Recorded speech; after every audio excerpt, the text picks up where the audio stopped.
First at 5. From the University of Florida's College of Journalism and Communications, you're watching WUFT News.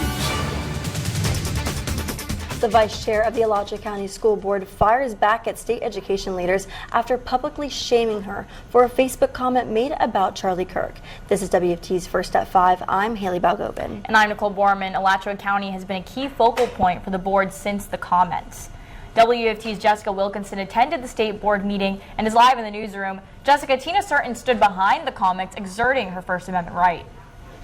The November State Board of Education meeting discussed its problems with Alachua County for over an hour on Thursday morning. I've been horrified and outraged by the public posts and comments coming from Vice Chair Certain, posts that are egregious for anyone to make, let alone an elected school board leader. Board Vice Chair Tina Certain was called to the November meeting by Education Commissioner Anastasios Kamoutsas after comments made about activist Charlie Kirk. She was not legally required to go to the meeting, but wanted to question the fuss the board created.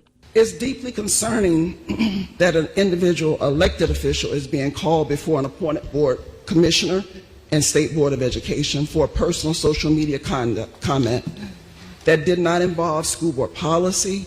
The board believes certain comments were out of line and questioned her ability to lead. Your leadership continues to be a failure. You continue to not understand the point that this state board is trying to communicate to you. You are an example for these children. Certain did not apologize for her comments, saying her right to free speech didn't disappear when she was elected. But things don't change when you're quiet. There's several things that's on this agenda that follows me. They don't change when you're quiet. When asked what her next steps were, Certain says she's going to continue to serve as she has and will not answer to political intimidation. She encourages people to use their voice at the ballot box in 2026. Live in the studio, Jessica Wilkinson, WUFT News. Florida has carried out its 16th execution of the year. 68-year-old Brian Jennings was executed by lethal injection on Thursday. Back in 1979, Jennings kidnapped and sexually assaulted a 6-year-old girl before killing her. His execution doubles Florida's previous record of 8 executions in a year. The state is set to execute 2 more prisoners before the end of 2025. Right now, a former Marion County Sheriff's deputy was just sentenced for the murder of his girlfriend. Back in September of last year, former Deputy Leslie Boy Liu claimed that he was showing his girlfriend how to use guns when one accidentally went off and shot her in the head. During his trial, he was found guilty of manslaughter. A judge sentenced him to 25 years, 8 months, and 20 days, an homage to the exact age his girlfriend was when she died. Florida Highway Patrol is investigating a crash in Columbia County that killed a motorcyclist. According to a police report, a 69-year-old woman was driving a Harley-Davidson motorcycle down County Road 778. She tried to pass an SUV, making a left turn and crashed. She died at the hospital. Another woman is dead after crashing into a tree line in Dixie County. According to the Florida Highway Patrol, the woman crossed the intersection of Northeast 836th Street and Northeast 534th Avenue. Her truck continued north, crashing into a tree line Thursday afternoon. Alachua County Fire and Rescue is investigating a fire in Gainesville. Take a look. You can see the smoke and flames chewing through a shed and several greenhouses. Firefighters from the county and the city worked to put out the fire and prevent it from spreading to a nearby home. ACFR said it only took 13 minutes for the crews to extinguish the flames. You're taking a live look at our Paynes Prairie camp, where it's looking like we'll be getting a beautiful sunset in the next half hour. After getting freezing temperatures in the beginning of the week, we've been feeling that welcome warm weather today. UF forecaster Matthew Clark is here to tell us if the warming trend we have seen throughout the week will continue into the weekend. Well, that warming trend is going to continue. Definitely a nice break from those 20s that we were waking up to the other morning. Definitely much more Florida-like this time of year. Looking at that sunset near Live Oak, sun is starting to dip below the horizon. Gorgeous sunset out there for a fantastic Friday night. Definitely a great night for Friday night lights. We have a high pressure currently situated across the southeast that's ushering in some winds from the northeast. Cool and dry and breezy conditions keeping us pretty much perfect on this Friday evening. 74 currently. We did reach 78 this afternoon. 75 in Ocala. 70s pretty much elsewhere. A little bit cooler along the coast as it is a little bit more moderate along the coast. And then this evening we'll be dipping into the 50s as we head in towards 9 p.m. well into the 50s actually. Clear skies across the board. Beautiful Florida-like fall evening. And that warm-up trend is going to continue. The average for this time of year is 75 degrees. We're going to remain above average and continue to heat up even as we head in towards next week. I'll have more on that and your full forecast coming up in a few minutes. The Downtown Festival and Art Show is coming back to Gainesville this weekend, bringing art, music, and family fun to Bo Diddley Plaza. More than 200 local and national artists will line the streets showcasing different mediums of art. Attendees can also enjoy live music along with dances and, get this, a circus performance. For the kids, there will be an imagination station to let them explore their creativity. It's been 44 years, and so it's just nice to have this yearly celebration of art and culture every year downtown. This year, Mayor Harvey Ward will present a key to the city to local wildlife artist Jim Wilson. Wilson's work will be displayed at the event for the community this weekend. The free event kicks off Saturday at 12:30 p.m. Ocala is kicking off the holiday season with Light Up the Night. This annual event will have lots of food and live entertainment for the family. And of course, Light Up the Night isn't complete without the Junior Sunshine Parade, featuring band performances, dances, and more from kids around Ocala. It's happening next Saturday from 3 to 8 p.m. downtown. When we come back, our sports team is bringing you live team coverage of high school football playoffs. But first, I'll give you a look through the eyes of a woman who has overcome multiple barriers in her career as a cultural dancer. When First at 5 returns. You're watching WUFT-TV News. Welcome back. We cover many community struggles and triumphs, but some struggles aren't seen or heard. I traveled to Orlando and met a cultural dancer whose journey to success will take you by surprise. She shared how she remains defiant. A festival of lights, Diwali, a holiday celebrated with color and sound. But Divya Goel embraces the silence.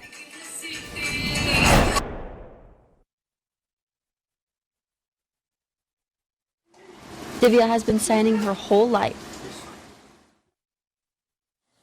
She was born deaf and later learned about Usher syndrome, a rare disease that affects both vision and hearing.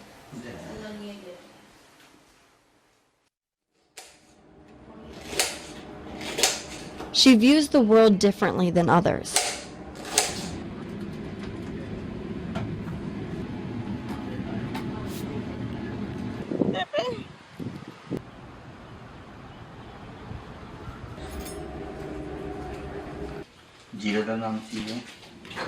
The frustration of feeling unseen and unheard.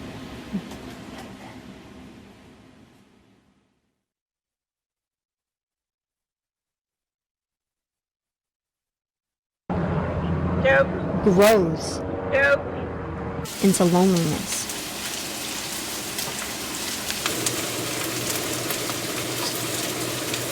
For family members, I know she has such a big heart.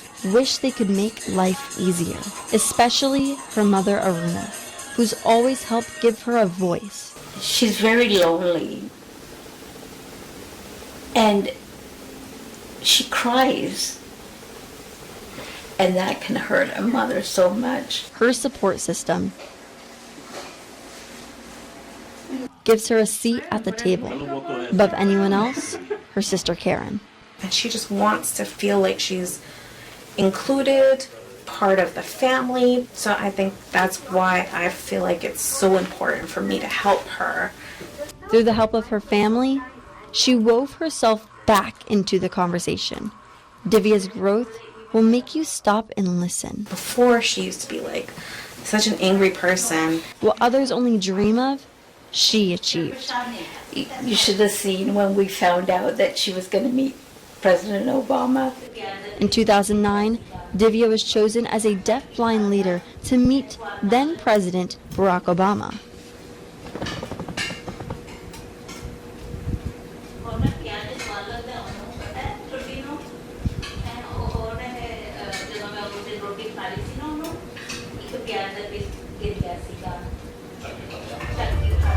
Her accomplishments don't stop there. She is the first deaf-blind student to be crowned Miss Florida School for the Deaf and Blind. When she ended up winning the pageant, it was like this huge celebration. Dancing is not just her passion.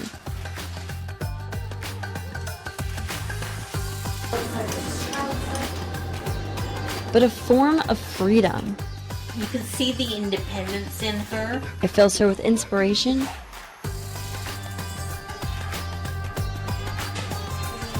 in this festival. Divya is the light. Being deaf and blind has yet to stop Divya from achieving her goals. Even though she feels unseen and unheard, she is unbroken. Temperatures are going to gradually climb as we head through the weekend. And even beyond that, I'll have what you need to know as we head in towards the beginning of next week after the break. You're watching WUFT-TV News.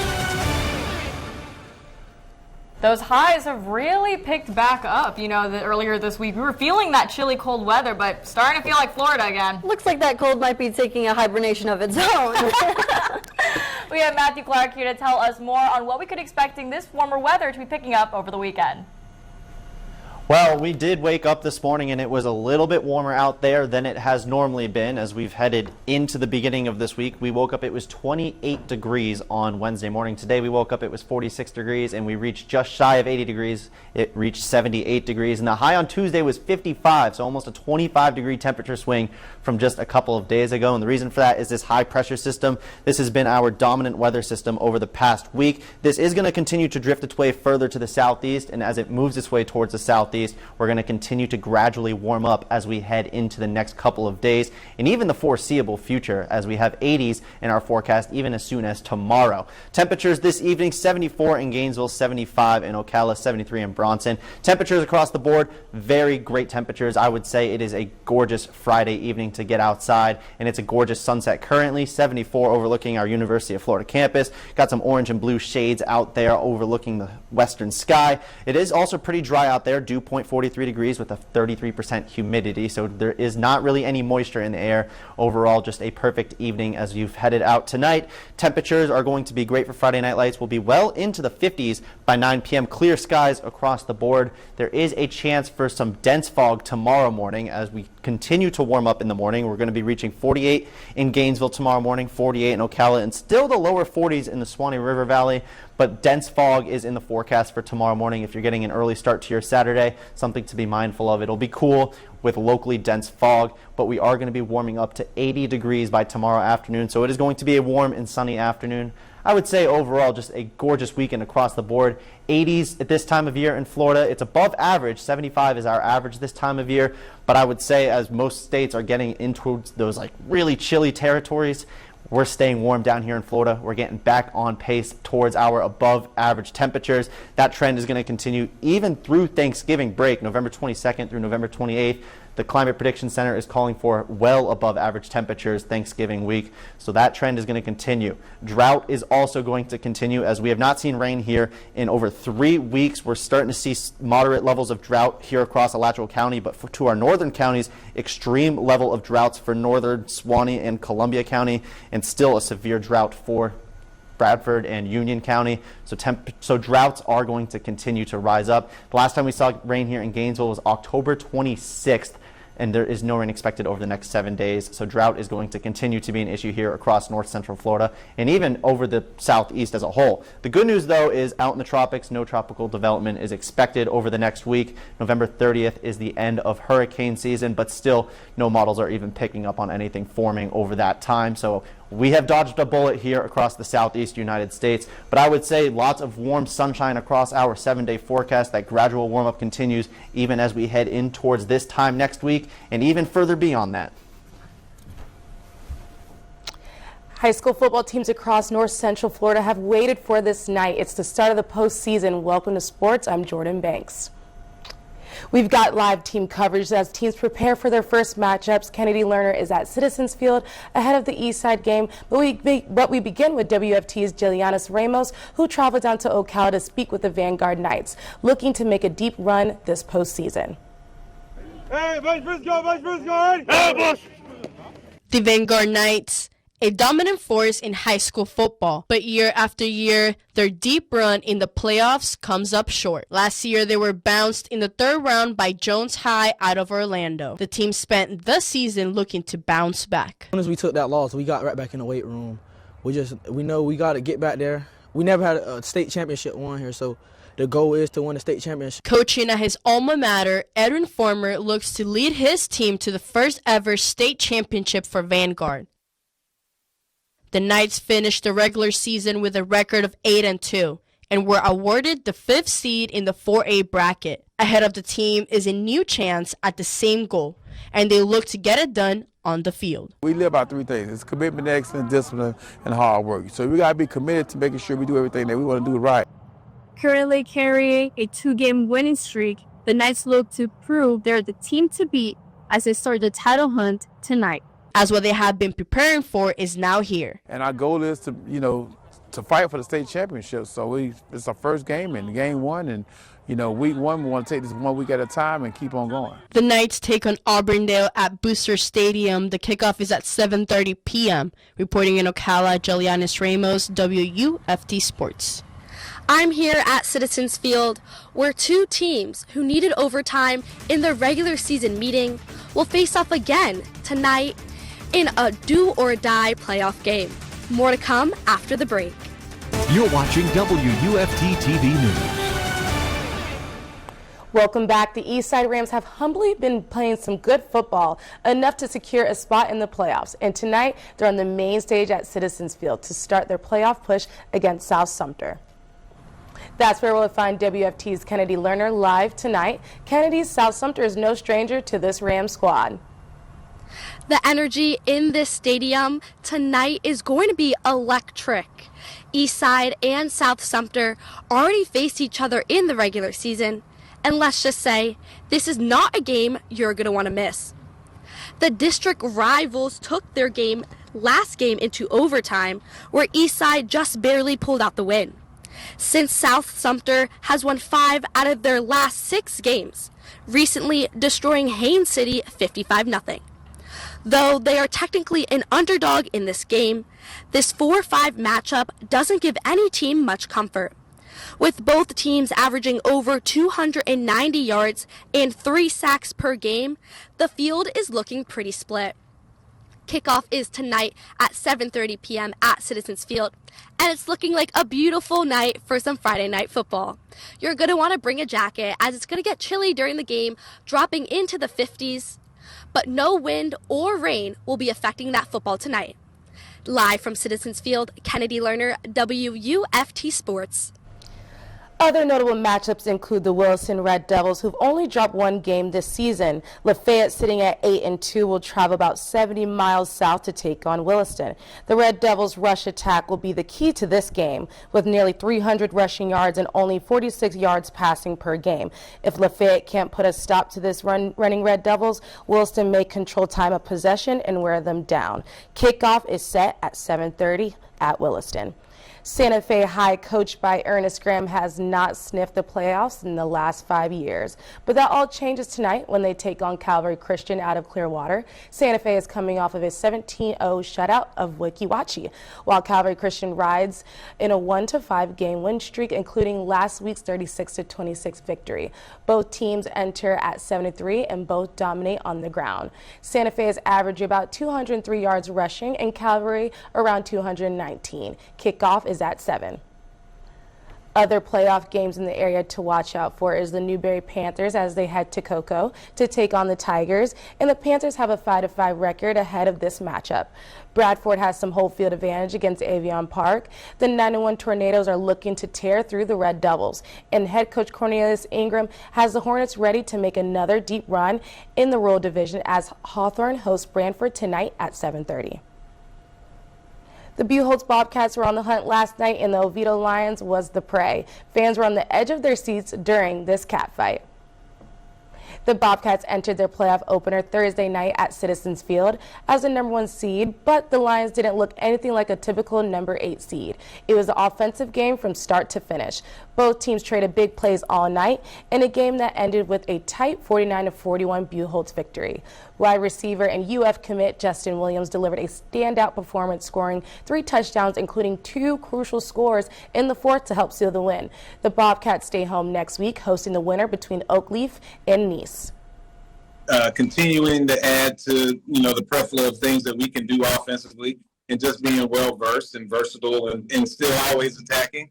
I think the kids are hungry. They know it. Usually when we have a good game, it kind of follows by another one. So that's the plan going into the Andrew Jackson game next Thursday is, we got to put together 3 good days of work to get prepared for Thursday night and earn another opportunity to play again. The WFT sports teams will have a full recap of all the key games on Monday's edition of First at 5. You can also head to our website to see final scores. Florida's women's basketball rolled past Samford with 87-40 with their straight win to open the season. The Gators defense set the tone early, allowing just 8 points in the first half. Point guard Liv McGill says defense did their job against the Bulldogs. I would say we just came into the game focused and we had a plan, and when we execute our plan, whether it's defensively or offensively, and set our mind to something, it's really hard to score on us. Gators look to keep their undefeated streak alive as they travel to Maryland to take on Navy this Sunday at 1 p.m. And one final play for you. Gators football is heading up to Oxford to take on Ole Miss in another SEC matchup. Game time is 7 p.m. tomorrow. That's it for sports. Matthew's back with one final look at the weather after the break. Back taking one last look at that sunset as it goes down in just a couple more minutes. Overall, picture perfect Friday night and a gradual warm up across our 7-day forecast. Lots of sunshine, and we're quickly reaching the mid 80s by this time next week. Not going to be waking up in the 40s anymore either, so lots of warming up coming up in the next 7 days. Thank you, Matthew. Nice to see that warm weather is making a comeback. We're back here next week for another edition of First at 5. But you can get all your North Florida news on WUFT.org and on all of our social media platforms. Have a great night.